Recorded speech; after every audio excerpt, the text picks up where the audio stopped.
Hello friends, I welcome you all in my YouTube channel. आज इस video में हम ब्लॉक 1 का यूनिट 2 का सेकंड पार्ट स्टार्ट करेंगे। इसमें हम शॉर्ट टर्म काउंसलिंग की बात करेंगे। शॉर्ट टर्म काउंसलिंग क्या होता है, नाम से मालूम हो रहा है, जिसमें कम से कम सेशंस के अंदर काउंसलिंग दी जाती है। और ये जैसे हम मान लीजिए जैसे कपल हैं, मैरिज काउंसलिंग, किसी को मैरिज में कोई प्रॉब्लम हो रही है तो 4-5 सेशन के अंदर उनसे बात करके और उनकी अगर जहाँ तक पॉसिबल होता है जो है उनकी प्रॉब्लम को सॉल्व किया जाता है।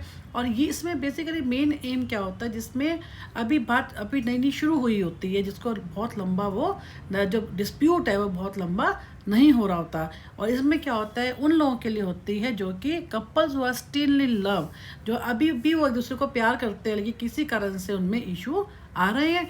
And the couples who are open to therapy and change, ऐसे लोग जो कि चेंज होना चाहते हैं, है ना, तो जो थेरेपी लेकर उनके लिए होते हैं, जो विलिंग होते हैं थेरेपी लेने के लिए और उसके हिसाब से वो चेंज होने के लिए। हाउएवर लेकिन short term marriage counselling will not be use किन के लिए नहीं होती, couples who wait too long for before seeking help, जो कि बहुत लंबे समय से जिनमें जो है लड़ाई झगड़ा हो रहा होता है और जो है हेल्प के लिए वो बाद में आते हैं। सेकेंडली कौन से होते हैं, couples where one is already set on getting a divorce, जब क्या अपना मन बना चुके हैं डाइवोर्स लेने का, and close to suggestion that में सेव था।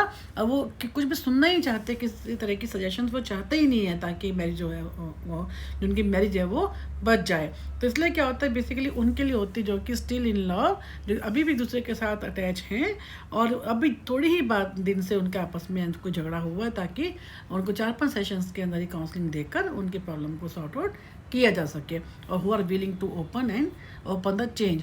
तो इसके अलावा क्या होता है कि instead of looking at this items in terms of who benefits the least from short term counselling, one could look at them instead in term who what will benefit each the most, किससे उसका maximum फायदा होगा। That is they are different set of problems that require different solution, different तरह की problem होती है, उसी के हिसाब से क्या होते हैं, सोल्यूशन होते हैं। तो couples who have been waiting for long time, ऐसे लोग जो कि बहुत लंबे समय से जो है वेट कर रहे हैं before entering the into marriage counseling, are couples who have had years to build bad habits and negative responses and behavior habit that took years to form, take time to change, and it would be not correct to assume otherwise। जो भी हमने यहाँ पे की है, जो कि काफ़ी लंबे समय से जिनको प्रॉब्लम चल रही है, उनके लिए काउंसलिंग नहीं होती। Couples who are still in love, ये उनके लिए होती है जो कि अभी भी एक दूसरे को प्यार करते हैं और जो कि चाहते हैं कोई किसी की हेल्प के थ्रू अपनी जो मैरिज है उसको बचाना, उनके लिए होती है शॉर्ट टर्म काउंसलिंग। तो अब उसमें क्या है कि a focus on specific solution that the counselling wants to get. इसमें क्या होता है, मेन फोकस किस पे होता है, सोल्यूशन पे होता है, क्योंकि काउंसलिंग के पास जब मेन क्या होता है, प्रॉब्लम ऐसी हो जिसका सोल्यूशन भी उन्हीं के पास होता है। Most people want to focus on the problem, हर कोई क्या करते हैं, प्रॉब्लम के ऊपर फोकस करते हैं, which mean looking at the negative side, हर कोई जो है नेगेटिव साइड को देखता है। लेकिन while problems can not be ignored, success is better if the major effort is aimed at the solution. यानी मेन क्या होता है इसका काउंसलिंग का, तो ये जो जब क्लाइंट आता है काउंसलर के पास, तो उसका मेन जो होता है वो क्या करता है, पॉजिटिव साइड को देखता है और वो हल, क्योंकि अभी वो they are still in love, तो वो चाहते हैं कि काउंसलर की हेल्प से उनको सोल्यूशन मिल जाए अपनी प्रॉब्लम का। इस कारण से उसके पास आते हैं with the help of counsellor.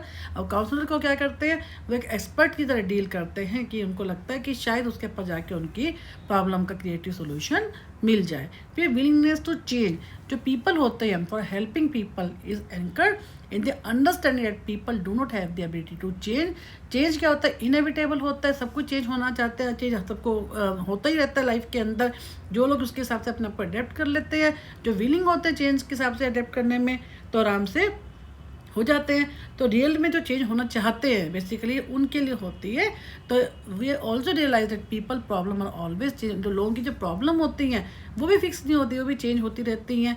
तो इसलिए वो कह रहे हैं कि ऐसे लोग जो कि चेंज होना चाहते हैं उनके लिए ये होती है easy to slip in to the misconception that change always mean a radical 180 degree. कहने का मतलब कि ये हम ये माने कि भाई हम चेंज नहीं होना चाहते या चेंज होना बहुत मुश्किल होता है, ऐसा नहीं है।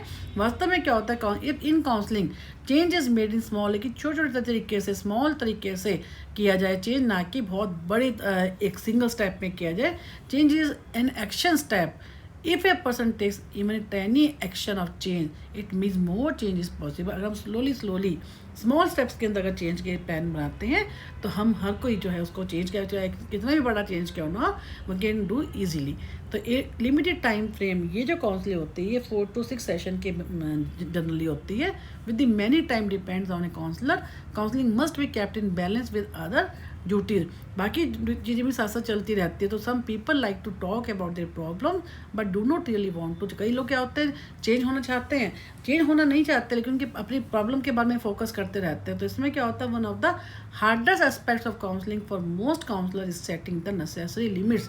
जो उनका रिलेशनशिप होता है उसके ऊपर लिमिट लगाएं। लिमिट का मतलब क्या है कि अपनी एक उसको कि उसके एक हम प्रोसेस बनाएं उसका, कि हमें कैसे कैसे क्या करना है, ताकि limits are worked out by the counsellor and should be adhere to both counsellor and counselling. कुछ रूल्स के अंदर एक रूल्स को सेट करके एक लिमिट्स को बना कर उसी के एडोर होते हुए उन्हीं को फॉलो करते हुए जो है काउंसलिंग दी जाती है। In the long term counselling it is never helpful if limits are consistently ignored. यानी ये उसके लिए कह रहेगा कि लॉन्ग टर्म काउंसलिंग होती है तो अगर हम लगातार उस चीज़ के ऊपर फोकस करते हैं, इग्नोर कर देते हैं लिमिट्स को, तो वो बहुत मुश्किल होता है।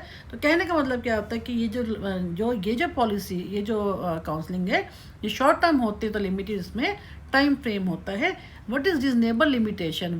While there are always exceptions, generally 4 to 6 session, हमेशा 4 to 6 सेशंस में ही कोशिश की जाती है इसको ख़त्म किया जाए, क्योंकि ये क्या है, ब्रीफ, इसको ब्रीफ काउंसलिंग भी कहते हैं। और इसमें क्योंकि काउंसलिंग जो होती है इसमें खुद ही काउंसलर को चाहिए कि वो ऐसी लिमिटेशन लगाए कि उसको 4 सेशन के अंदर ख़त्म करनी ही करनी है। This is called the limits, कि 4 to 6 सेशन में उसको ख़त्म ही करनी है। तो ये क्या होता है, एक लिमिटेड टाइम फ्रेम को लेके चलता है। एक कमिटमेंट टू स्पिरिचुअल डेवलपमेंट, इसमें क्या होता है, जो enactment of healthy and positive relations, उनको देखना जरूरी होता है जब हम काउंसलिंग करते हैं, कि उसमें चाहे काउंसलर के पार्ट पे है चाहे काउंसलिंग के पार्ट पे है, दोनों के में क्या होता है, enactment of healthy and positive relation को ध्यान में रखना होता है। A person spiritual life is not an appended tacked upon like buying an option. ऐसा नहीं है कि हमको एक कार लेने के लिए जा रहे हैं, नई कार के लिए, बल्कि हमारी ह्यूमन एग्जिस्टेंस क्या है उसके ऊपर हमें फोकस करना है। The master goal of counselling is the facilitation. हमें क्या करना है, साइकोलॉजिकल ग्रोथ के लिए हमारे को काउंसलर के थ्रू हमारे को क्या होता है, हमें फैसिलिटेट किया जाता है। This involve helping people to understand their problem and their lives in the light of their relationship to the others in their life. ये लोगों के हमारी लाइफ में क्या इंपॉर्टेंस है, और and the counsellor and then to live more healthy more fully in the relationship. अपनी fully potential होकर अपने हमारी लाइफ में जो लोग हैं उनको हम रिस्पेक्ट दे सकें, उनको अपनी लाइफ में प्लेस दे सकें। The counsellor ability to help others arises out of their personal commitment to grow in their relationship in their own life। तो अपनी लाइफ में जो हमारी लाइफ में जो लोग हैं वो कितने इंपॉर्टेंट हैं, उनके लिए हम रिलेशनशिप को बनाना, वो सब चीज़ें जो होती हैं ये सब इसके अंदर कहते हैं। जिसमें हम हेल्दी टॉक की बात करते हैं, हेल्दी एंड पॉजिटिव रिलेशनशिप की बात करते हैं। तो इसमें क्या कहा कि as considered in the previous sections, the major goal of the counselor in counseling process is to establish comfortable and positive relationship। हमने बात की, जब हम काउंसलिंग की बात करते हैं, facilitate communication, identify and verify the client से कंसर्न क्या है, plan with the client to obtain, कैसे जो हम क्लाइंट है उसका असेसमेंट डेटा है जो हमें चाहिए, needed to proceed with counselling process, हम सबको हम कैसे ले सके। As far as the client is concern, his or her major goal is to share and amplify reason for seeking counselling. वो अपनी, अगर हम क्लाइंट के लेवल पे बात करते हैं, उसके पॉइंट ऑफ व्यू से बात करते हैं, तो हमें क्या देखना, उसकी वो शेयर करे कि उसका गोल क्या है, वो क्या चाहता है, उसके रीजंस क्या हैं जिस कारण से वो काउंसलिंग के पास आया है, काउंसलर के पास आया, काउंसलिंग के रीजंस क्या हैं, एंड कोऑपरेट करे in the assessment of both the problem and self. उसमें जो है काउंसलर की वो हेल्प भी करे, उसको कोऑपरेट भी करे जहाँ पे जरूरत होती है, ताकि हमारे को क्या है, इंसाइट बिल्ड हो सके। ठीक है ना। तो इंसाइट में अब इन्होंने क्या किया, insight is the skills in a constructive way to obtain a new understanding of the problems and difficulties that had not been consciously realise. जो हम पहले नहीं कर पा रहे थे कॉन्शियसली, जो है क्लाइंट अब खुद नहीं समझ पा रहा था, अब उनके अंदर उन सबको ओवरकम कर सके, अपनी प्रॉब्लम को समझ सके, और क्या है उसको, उसके लिए वो अवेयर हो सके। तो ये सारा क्या है इन्होंने उसके बारे में कहा, कमिटमेंट टू स्पिरिचुअल डेवलपमेंट। अब है ये मेंटलाइजेशन नहीं आएगा, ये है ये है मेंटलाइजेशन एंड इनसाइट। अब मेंटलाइजेशन क्या होता है कि ऐसी चीज़ जो हम बोलकर नहीं बता पाते, ठीक है, वो सामने जो है बोल कर ही पाते, लेकिन सामने वाले जेस्चर्स को देखना, उसके बोलने के ढंग से पहचान जाते हैं कि वो क्या चल रहा है, उनके मेंटल स्टेटस क्या है। मेंटलाइजेशन का मतलब ये होता है जो जिसके हम वर्ड्स के थ्रू नहीं बल्कि हम बोल कर नहीं बता पाना, बल्कि समझ जाना किसी की मेंटल स्टेट को, पढ़ लेना अपनी या दूसरों की मेंटल स्टेट को पढ़ना with gestures, with help of gestures, with the way of speaking, है ना, उसको हम क्या बोलते हैं, मेंटलाइजेशन।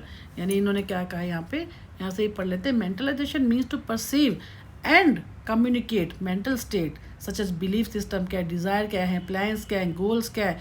कैसे बोल के नहीं मालूम होता हम किसके दिमाग में क्या चल रहा है, इन सब चीज़ों को हम पढ़ लें। तो mental states are or unobservable construct that must be inferred by observer rather than perceive directly हमें नहीं मालूम होता, हम इसको पढ़ना है, हम इसको देख नहीं सकते, ये अनऑब्जर्वेबल होता है जो कि हम इसको नहीं देख सकते। सेकंड कौन सा है कि mentalization is largely communication outside the language. हम इसको लैंग्वेज के अलावा इसको अलग रखते हैं उससे, कि हम इसको समझ लेते हैं, पढ़ लेते हैं, लेकिन उसको लैंग्वेज उसमें यूज़ नहीं होती। उसके बाद क्या, mentalization draws heavily from context of implication of the environment. एक गन, जैसे इन्होंने क्या कहा है, डिपेंड करता है, इन्होंने गन का एग्जांपल दिया है। एक gun in A display case will have a different, अगर एक गन रखी है डिस्प्ले केस में उसका डिफरेंट मीनिंग होगा, लेकिन अगर किसी पुलिस ऑफिसर के हाथ में है, सोल्जर के हाथ में, तो उसका मीनिंग अलग होगा। यानी हम उसको कैसे मेंटलाइज करते हैं, कैसे हम सोचते हैं उसके बारे में कि इस आदमी के हाथ में जो गन है, पुलिस ऑफिसर के हाथ में गन है, हमारा दिमाग उसके हिसाब से उसको लेता है, उस हिसाब से हम सोच लेते हैं कि अगर पुलिस ऑफिसर के हाथ में गन है तो इसका क्या मतलब है, हमारा उसी ढंग से हम जैसे परसीव करते हैं वैसे हमारा जो है मेंटलाइजेशन होता है उसी। अगर लेकिन वही गन अगर डिस्प्ले में रखी हुई है, किसी म्यूजियम में रखी हुई है, तो हमारा जो ब्रेन है उसके हिसाब से डिफरेंट तरीके से उसको मेंटलाइज करता है, डिफरेंट तरीके से उसको प्रोसेस करता है। We need to able to mentalise in order to get the implicit meaning of the thing. जिस तरह की जो चीज़ें हैं हम ना, उनका हिडन मीनिंग क्या है, हमें उसके हिसाब से हमारा जो है हमें उसको वैसे ही मेंटलाइज करने की ज़रूरत होती है। Mentalization is necessary to get the meaning behind metaphor. जो हम बोलना चाहे उसके पीछे मीनिंग क्या है वो देखना चाहिए, क्योंकि मेटाफर क्या होता है कि accurately depicts the nature of the situation, जैसे हमने ऊपर बात की गन की, and is design to convey a mental state. फिर क्या, infants are born with an imitative, ये क्या है, हर एक के अंदर ये जो है इनेट एबिलिटी होती है मेंटलाइज करने की। In other words, infants are born with an innate desire to imitate a social partner. जब बच्चे बड़े होते हैं उनको सिखाना नहीं पड़ता, अपने आप वो सीख जाते हैं सोशलाइज होना। तो imitation is a seed that we eventually bear mentalizing, यानी हर एक के अंदर बच्चे में भी इसको मेंटलाइज करने की कैपेसिटी होती है। फिर है एम्पैथी, इसके लिए एम्पैथी होना जरूरी होता है, is a form of mentalisation. जैसे हम कहते हैं ना कि putting yourself in to the shoes of the others, जहाँ से हम हमारा दिमाग, हम देखते हैं कि सामने वाले को प्रॉब्लम है, तो हम कब एम्पैथी करते हैं, अपने आप को उसके साथ अटैच करके। तो उसमें क्या है कि ये भी उसी ढंग से क्या है, मेंटलाइजेशन का ही फॉर्म है। तो सिंपल वर्ड्स में क्या होता है, मेंटलाइजेशन से ही हम दूसरों के रिलेशंस को समझ पाते हैं। द सेम, जिसमें हम लोगों को हम कैसे हम लोगों को इमिटेट करते हैं, मेंटलाइज करते हैं, उसके हिसाब से हमारा कहने का मतलब है कि mentalise is a way to find social partners in the world. तो हमारा यह क्या हो गया, उसी के हिसाब से हमारे को हम दूसरों को देखते हैं, अपने रिलेशन में से ही बनाते हैं। तो mentalization is necessary for the development of fully developed sense of self and acquired in context of the early attachment, specifically primary object relationship. यानी हमारे को उसी के बेस के ऊपर हमारे को जो है हमारे को पार्टनर मिलता है, हम लोगों से अपने रिलेशन बना पाते हैं। तो कहने का मतलब इन्होंने सारा का सारा जो है मेंटलाइजेशन के बारे में कहा है कि by way of contrast patients with greater levels mentalization are more likely to come up in with some ideas about what is going on in their minds or behaviors of others that could be contributed to their difficulty। मेंटलाइज के through ही वो देख पाते हैं कि उनके दिमाग में क्या चल रहा है ना, और इन द बिहेवियर, और दूसरे का बिहेवियर उनके साथ कैसा है जिसके कारण से उनको प्रॉब्लम हो रही है। ये क्या है, ये ओनली थ्रू द मेंटलाइजेशन से वो समझ पाते हैं कि उनको क्या प्रॉब्लम हो रही है और किसके कारण से प्रॉब्लम हो रही है। तो ये सारा उन्होंने मेंटलाइजेशन की ही बात की है। Therefore to make good decisions about how to proceed with treatment it is necessary to assess patients psychological well-being and ways of functioning. This can be done by, ये भी उन्होंने कहा कि हम कैसे सोच सकते हैं, कैसे हमारे में इंसाइट कब आएगा, जब हम मेंटलाइज कर पाएंगे उस चीज़ को। उसी के उन्होंने क्या कहा है कि एक पेशेंट्स की, क्लाइंट्स की साइकोलॉजिकल वेलबींग के लिए, प्रॉपर फंक्शनिंग के लिए ज़रूरी है कि हम उन सब चीज़ों को जो क्लाइंट के हिसाब से सोचें, उसी के पर्सपेक्टिव से हम उसको देखें। तो psychodynamic psychotherapy is also known as a insight approach because it is a practice of exploring deeply the inner working of the mind. ये भी इन्होंने मेंटलाइजेशन की बात की कि ये जो थ्योरी है साइकोडायनामिक, ये भी क्या देखते हैं, इंसाइट के ऊपर बेस्ड है, जो कि क्या देखती हैं कि हमारे माइंड की इनर वर्किंग को देखती हैं, कैसे हमारा जो साइकी है दैट एक्चुअली वर्क्स, जो कि किस कारण से कैसे ओल्ड अनरिजॉल्व कॉन्फ्लिक्ट होते हैं, वो भी जो है हमारे को, हमारी एनर्जी को वो ड्रेन कर देते हैं। तो ये सब चीज़ इन्होंने मेंटलाइजेशन के बारे में इन्होंने कहा है कि by using an insight approach the counsellor intends to understand the places in the psyche where one guess. इसी कारण वो क्या कहते हैं कि कहाँ पे हम स्टक हो जाते हैं, उसको हम देख पाते हैं, जो काउंसलर होता है उसको समझ पाता है इंसाइट के थ्रू।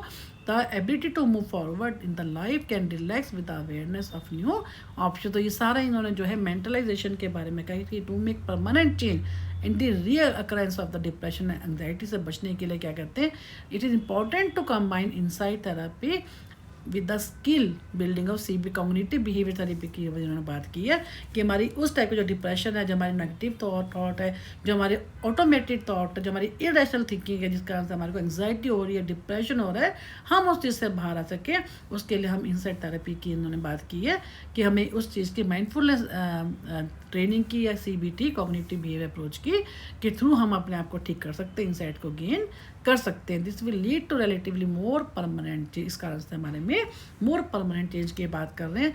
तो इस ढंग से इन्होंने क्या कहा कि also known as a psychodynamic psychotherapy, insight therapy is a technique which assume that a person behaviour, thoughts and emotions have, क्या होते हैं, बिकम डिसऑर्डर्ड। क्यों होते हैं? क्योंकि हमारे में लैक ऑफ अंडरस्टैंडिंग होती है, हमारे को अब खुद की मोटिवेशन नहीं पता होती, हमारे अनरिजॉल्व ओल्ड कॉन्फ्लिक्ट्स होते हैं।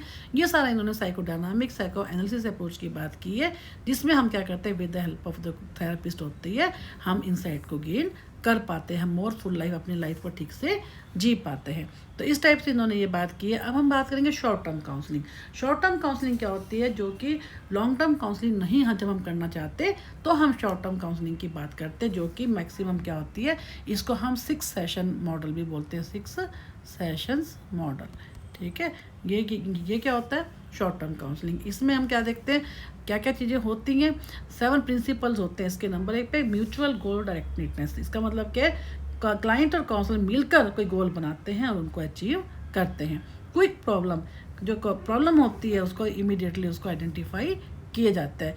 Reminder of finiteness of sessions, क्योंकि इसमें लिमिट लगा दी जाती है कि आपको सिर्फ इतने ही सेशन मिलेंगे। अगर उसको लगता है काउंसलर को कि जल्दी वो ठीक हो जाएगा, तो उसमें हम क्या कर सकते हैं, वो लिमिट लगा देता है कि इतने सेशन में उसको कंप्लीट करना है, उसको इंसाइट गेन करवानी है।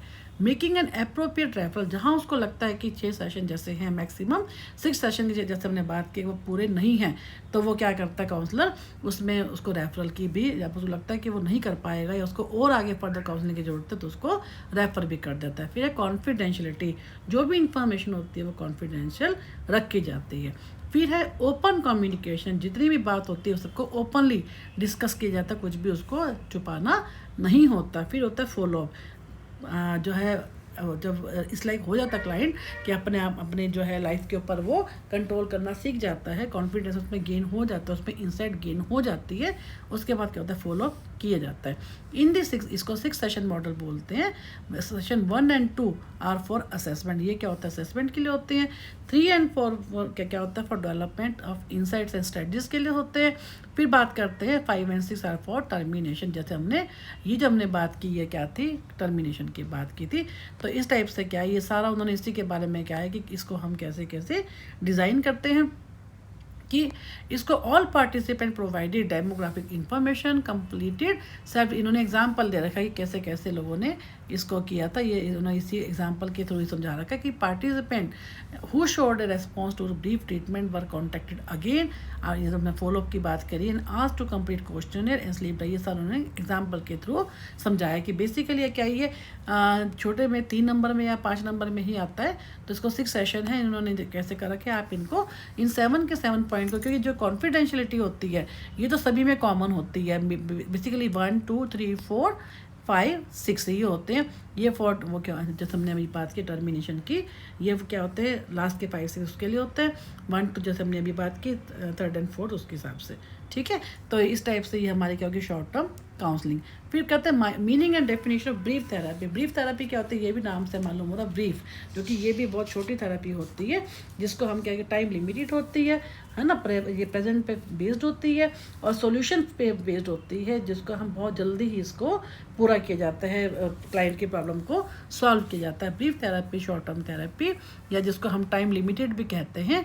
Making time defining element in the psychotherapy relationship. इसमें ब्रीफ का मतलब क्या है, जो इसमें व्हाट इज़ कंसिडर्ड लॉन्ग और टिपिकल उसकी हम बात नहीं करते, उसके अगेंस्ट होती है ये। The typical course of classical psychoanalysis often involve 3 to 5 years। पहले जो होती थी थेरेपी वो 3 से 5 साल की होती थी, लेकिन इसमें क्या होता है ये 2 to 3 सेशंस ए वीक। ये उसकी बात कर रहे हैं कि जब पहले ऐसे होता था, लेकिन आजकल क्या है मोर देन ए प्रिसाइज नंबर सेशन और ड्यूरेशन ऑफ ट्रीटमेंट, उसकी बात की इन्होंने कि of the ब्रीफर therapy is that becomes an explicit defining feature in the therapeutic contract. इसमें क्या किया जाता है मैक्सिमम, जब हम बात करते हैं ब्रीफ थेरेपी की कि जो है मैक्सिमम सेशन जो होते हैं ये 6 to 12 होते हैं अगर आप देखेंगे तो। और इसमें हम क्या चीज़ है नंबर 1 पे इसमें बहुत उन्होंने इतना उसमें नहीं दिया हुआ। अगर आप ब्रीफ थेरेपी की बात करते हैं तो क्या होती है टाइम लिमिटेड होती है, ठीक है। एक उसके बाद इन्होंने क्या किया ये प्रेजेंट के ऊपर फोकस करती है ना कि पास्ट के ऊपर, क्योंकि बहुत छोटी होती है और इसके अंदर क्या होता है सॉल्यूशन पे बेस्ड होती है, ठीक है। आपके डेवलपमेंट दैट इन्फ्लुएंस किस कारण से ब्रीफ थेरेपी आई। अभी हमने ये सारी इन्होंने क्या कहा कि क्या होता था पहले कि 4 से 5 सेशन होते थे एक वीक में और 3 से 5 साल ये चलती थी। अब इन्होंने क्या कहा है कि क्यों होती है ये थेरेपी, आखिर ब्रीफ थेरेपी क्यों आई इसमें, क्योंकि much of the identifiable change in psychotherapy occurred with in the first third. क्योंकि उन्होंने क्या देखा ज़्यादातर तो क्या होता था कि ज़्यादा प्रॉब्लम जो होती है फर्स्ट 10 सेशन में मालूम हो जाती है, तो हम क्यों इतनी सालों साल हम क्यों चलाएं, हम क्यों ना शुरू के 10 सेशन में इसको कंप्लीट कर दें। Increasing interest how to make, लोगों का इंटरेस्ट देखना, how to make psychotherapy available to, कैसे हम मैक्सिमम लोगों के तक इस चीज़ को पहुंचा सकते हैं, उनकी नीड को हम एड्रेस कर सकते हैं। इकोनॉमिक इंसाइट, उनकी इकोनॉमिकली उनको देखना कि जो ब्रीफ थेरेपी होती है उनमें उनका पैसा भी कम खर्च होता है। Increase interest to so called symptomatic treatment, ऐसे लोग जो इसमें क्या होता है जिन क्लाइंट्स को सिम्टम्स प्रॉब्लम पता होते हैं उनका ट्रीटमेंट क्या होता है इसमें आसानी से हो जाता है।